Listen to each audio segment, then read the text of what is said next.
Any help? It wouldn't hurt. So is this your first meeting with us? Yeah. I mean, it's not my first meeting in general, but it's first time here. Well, I'm glad you're here. Even with the unusual location, the dogs, I know it's hard to be open and vulnerable with people you don't know.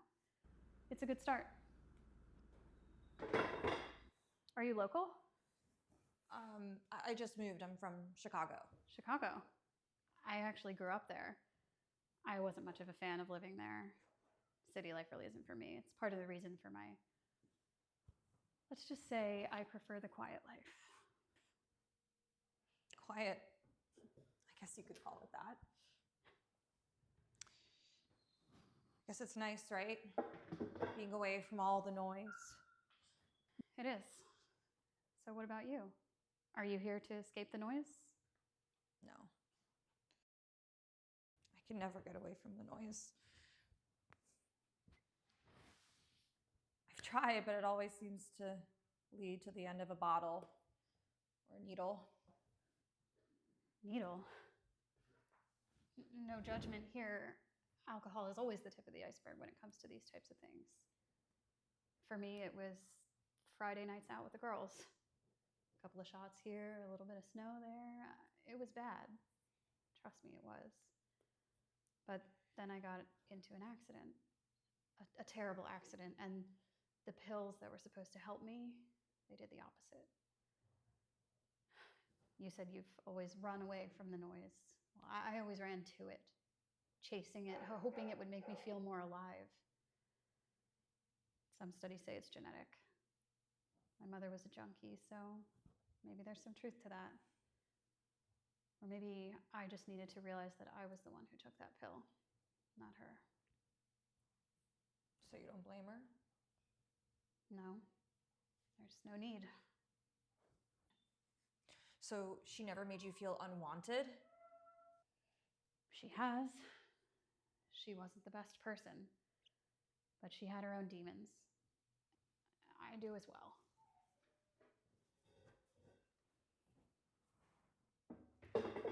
So, do you have family nearby, or are they all in Chicago?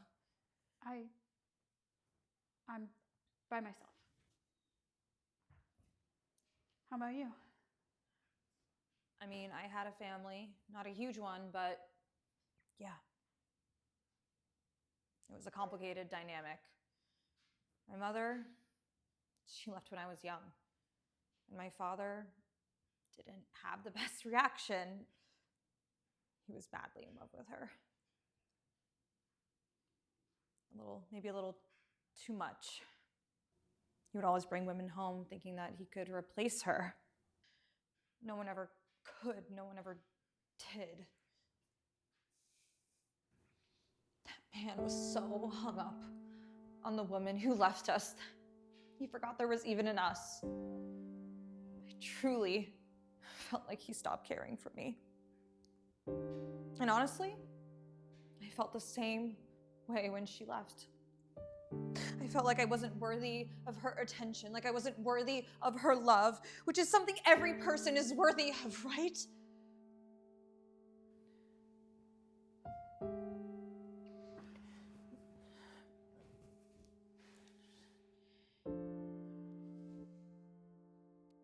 My father continued to spiral, but so did I. He spiraled and drank his life away. And I spiraled into trying the exact same thing my mother got hooked on. Maybe it was my fucked up way of trying to connect with her, but it didn't matter because the damn pain pills were not enough. No matter how many times I would pop one, the noise would never go away. The noise would just get louder and louder. No matter how many times I'd increase the dosage, no matter how many times I tried giving it up, no matter how many times I woke up in the hospital from an OD, it would just get louder and louder. And it would constantly go on, making me hear things I didn't want to hear. It started small. She left because of you. Your dad hates you and loves her more. And then it would get louder. If she hates you, then everyone else does. If your parents can't fucking love you, then why would you love yourself? And if you can't love yourself, then why would you continue to live in a world where your life doesn't matter? I was only 16 when my addiction started. But I was only 6 when you left. How did it make you feel chasing the noise? Did it make you feel better leaving your family behind? Leaving me behind? Sarah. Wow. Oh, you remember my name. Sarah, What's the excuse? I'm sorry. Sorry for what? For leaving the man who's devoted his life to you? For leaving your only child behind? Or for being the reason she's a junkie? Which are you sorry for? Because there are a lot of choices to choose from. I didn't choose to be a parent. Wow. Sarah, That's all you had to say. I didn't mean it that way. Then what other way could you have meant it? I didn't want to become a parent because I wasn't fit to be one. My addiction was weighing us down. I had to go. Well, you're sober now. You should have done that sooner. You think I haven't tried? I tried so many times. How long were you sober for? How long were you sober for? 12 years. Yet you never came back. I was 14 then. You could have helped me through high school. You could have helped me through homecoming and stupid crushes on boys. I thought you were already doing fine without me. I thought it was too late. Too late. Too late? Dad died when I was 16. If you were to show up in my life 2 years prior, maybe I would have done better off with at least one parent in my life. Then,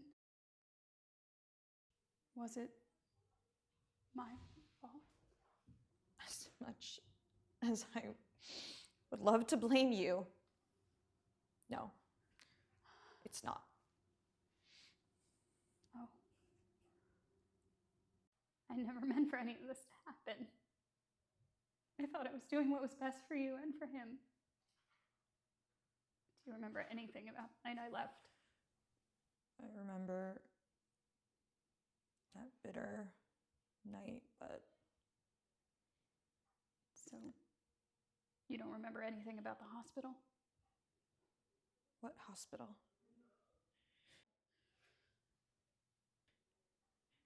What hospital?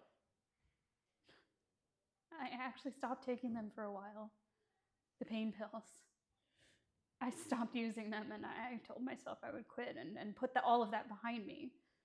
But instead of moving away from drugs altogether, those Friday nights returned. And they became more frequent. Instead of Friday nights, it was almost every day. And instead of out at the clubs, it was at home. Your father knew about my problem. And he tried everything in his power to help me, but you can't help somebody who doesn't want to change. So he gave up. He wanted a divorce. I mean, he didn't say that, but I could tell. And it felt like my life was falling apart.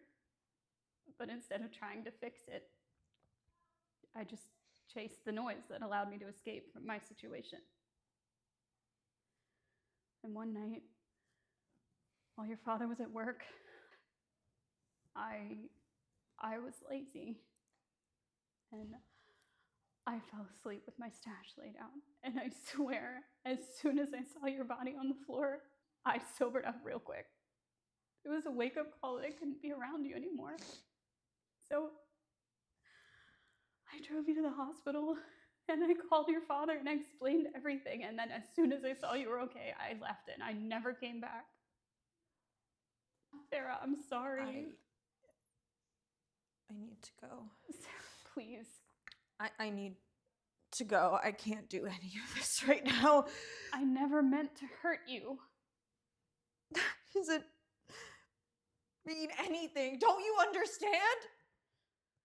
This is all fucked. This is all fucked. I came here thinking that confronting you might somehow give me closure, and maybe forgiving you would quiet the noise, but I don't know if I could ever forgive you. I know you can never forgive me because I can't even forgive myself for everything that I put you through. But now that you're here, all that I want more than anything ever is a second chance.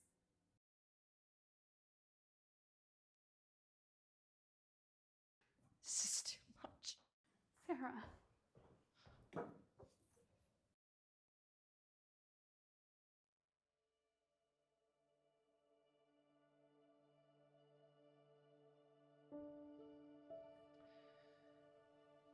Hello, my name is Josh, and I'm an alcoholic. Feels kind of weird to say it out loud, but it also kind of just feels right, you know? I've been avoiding this for a while, thinking it's some nightmare, you know, some bad dream, and I'll just wake up the next morning. But the truth is, it's not a bad dream. It's not a nightmare. This is real.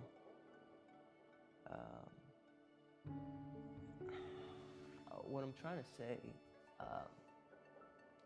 is that I feel like I've accepted my situation. I mean, like, that's all we can really do, right? You know,